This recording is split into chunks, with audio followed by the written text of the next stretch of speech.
செய்தால் வெற்றி நம்மை தேடி வரும். தவறு செய்வது மனித இயல்பு, அதை திரும்ப செய்யாமல் இருப்பது மனித மாண்பு.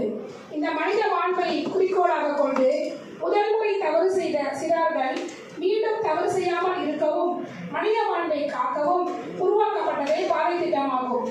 பாதை என்பதன் விரிவாக்கம் personality affirming attitude transformation holistic approach intervention என்பதே ஆகும். பாதை திட்டம் பற்றிய விளக்க உரையை அளிக்க வருகிறார் திரு Ravikumar Paul, senior advocate, founder of Prism organisation.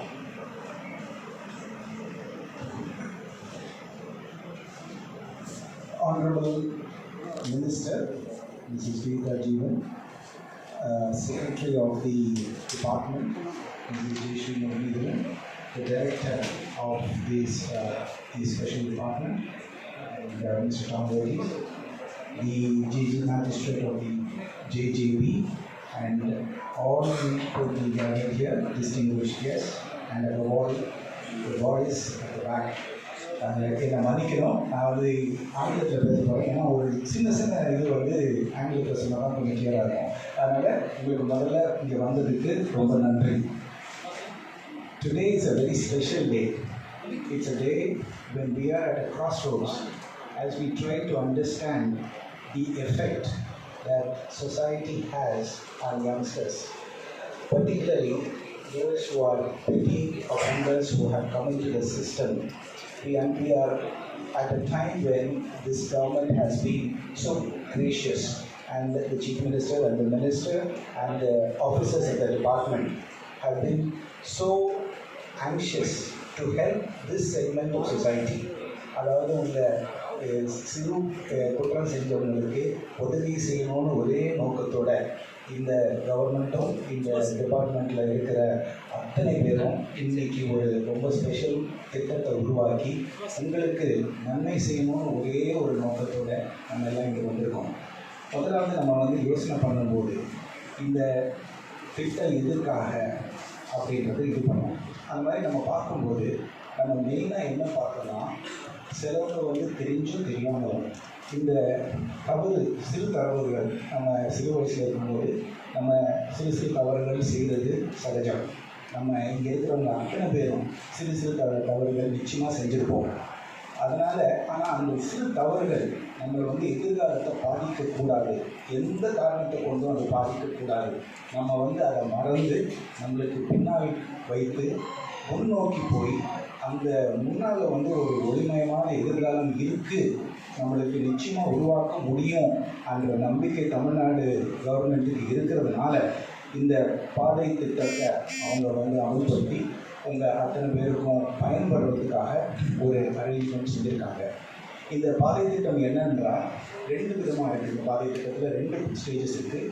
First stage இங்கே அப்சர்வேஷன் ஹோம்குள்ளே சில நாட்கள் ஜேஜேபி போர்டு ரிமாண்ட் அங்கே இதில் ஒரு 2-3 நாள் இருக்கிறதுக்கு வாய்ப்புகள் இருக்குது. அப்படி உள்ளே வந்த பிறகு உங்களுக்கு என்ன உதவி செய்ய முடியும் அப்படிங்கிறது தான் முதல் ஸ்டேஜ். அந்த ஸ்டேஜில் உங்களுக்கு எல்லாருக்கும் தெரியும், அதனால் நான் ஒன்றும் புதுசாக சொல்லலை.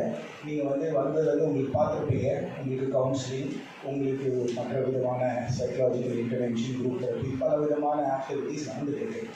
அது உங்களுக்கு என்ன நோக்கம்னா அது உங்களுக்கு ஒரு நம்பிக்கையை உருவாக்கணும். ஏன்னா இவங்க நம்ம வெளியே எத்தனை பேர் இருக்கிறோம், நாங்கள் அத்தனை பேரும் உங்களுக்காக உழைக்கிறதுக்கு தயார். 2வது, உங்களுக்கு நன்மை செய்யணுன்ற ஒரே நோக்கத்துக்காக கவர்மெண்ட் ஃபுல்லாக தயாராக இருக்குது. அதனால தான் இவ்வளோ பெரிய ப்ரோக்ராம் ஒன்று இது பண்ணி மேற்கொண்டு கொண்டு வந்திருக்காங்க. இப்போது இந்த இதில் 2வது ஸ்டேஜ் என்னென்னா, நீங்கள் ஒரு 3 நாளோ 5 நாளோ இருந்துட்டு வெளியே வந்த பிறகு உங்களுக்கு நிச்சயமாக பல விதமான உதவிகள் தேவைப்படும். இந்த உதவிகளை யார் பூர்த்தி செய்ய முடியும், யார் உங்களுக்கு கை நீட்டி நீங்கள் எதிர்காலம் ஒரு ஒளிமயமான எதிர்காலம் உங்களுக்கு உருவாக்க முடியுன்ற நம்பிக்கைக்கு சாத்தியமான எந்தெந்த உருவாக்கக்கூடிய அத்தனை சப்போர்ட்டும் யார் கொடுப்பாங்க.